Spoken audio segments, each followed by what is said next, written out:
রান্না চুলায় বসিয়ে এক মুহূর্তের জন্য সরতে চান না কেরানীগঞ্জের বাসিন্দা শাহিদা আক্তার। কেননা ১২৭০ টাকা মূল্যের ১২ কেজি গ্যাসের একটি সিলিন্ডার কিনতে হয়েছে ১৪৫০ টাকায়। এক এক জায়গা থেকে এক এক রকম ওনারা রেট নিচ্ছে, সরকারের কথা থেকে মানতেই চাচ্ছে না।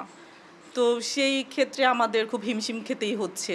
এদিকে ১২ কেজির সিলিন্ডার কিনতে রাজধানীর বাংলা মোটরের রুটি ব্যবসায়ী তোতামিয়াকে গুনতে হয়েছে ১৪০০ টাকা। মোট ১৪০০ টাকা খরচ আমার।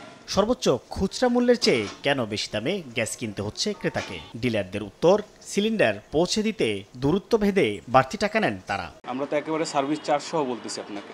সরকার রেটটা দিচ্ছে হচ্ছে আপনি আমার দোকান থেকে নিয়ে যাবেন, কিন্তু আমি যখন দিয়ে আসবো তখন একটা রেট হবে। নির্ধারিত দামের সঙ্গে আধা কিলোমিটার দূরত্বে পরিবহন খরচ বাবদ বাড়তি ৫০ টাকা নেওয়ার পক্ষে যুক্তি দিলেও এর বেশি অর্থ আদায়কে প্রতারণা হিসেবে দেখছেন খুচরা বিক্রেতাদের অনেকেই। সাধারণ কাস্টমার ক্রেতা তারা সবাই জানে যে এটা গভর্নমেন্টের রেট, তো সেই ক্ষেত্রে আমরা চাইলেও পারবো না বেশি নিতে।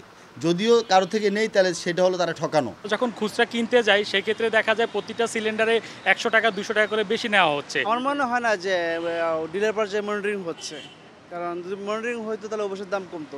গ্রাহক ঠকিয়ে গ্যাস বিক্রির এই বিপণন কাঠামো দায় এখাতের নিয়ন্ত্রক সংস্থা বাংলাদেশ এনার্জি রেগুলেটরি কমিশন বিইআরসি-কে নিতে হবে বলে যুক্তি ভোক্তার অধিকার নিয়ে কাজ করা সংগঠন ক্যাবের। ভোক্তা অধিদপ্তর মনে করে যে এটা বিআরসি দেখবে, আর বিআরসি লোকবল নেই এই অজুহাতে তারা এগুলোর কোনো খোঁজ খবর রাখে না। এনারা যে ব্যবসা করছে তার কাছ থেকে লাইসেন্স নিয়ে তাকে সঠিক পথে চালাবেন, কিন্তু তারা সেটা চালাচ্ছে না।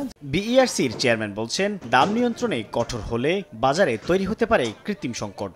চাহিদা এবং সরবরাহ কিছু করেন না। এটা মোবাইল কোড তো ক্যাবিনেট ডিভিশন পরিচালনা করায়। সারা দেশে মোবাইল কোডের সংখ্যাকে খুঁজ নেন কি হয়েছে, কমে গেছে। তো যদি এনফোর্সমেন্ট না থাকে ভোক্তা অধিকার এবং মোবাইল কোডের, ভেরি ডিফিকাল্ট টু এনশিওর। এবং একই সঙ্গে আপনি চাহিদা অনুযায়ী যদি সরবরাহ দিতে না পারেন তারপরে মার্কেট থেকে নাই হয়ে যাবে।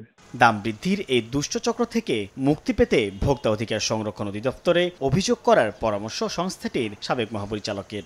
বিপণন ব্যবস্থার প্রতিটা ধাপে এবং একদম রিটেল প্রাইস পর্যন্ত যে খরচটা আছে সেটাই কিন্তু নির্ধারণ করা। ভোক্তা আইনে যদি কেউ অভিযোগ করে আমরা হিয়ারিং করে সেখানে আপনার এখানে তাদের বিরুদ্ধে ব্যবস্থা নেওয়ার আইন অনুযায়ী বিধান রয়েছে।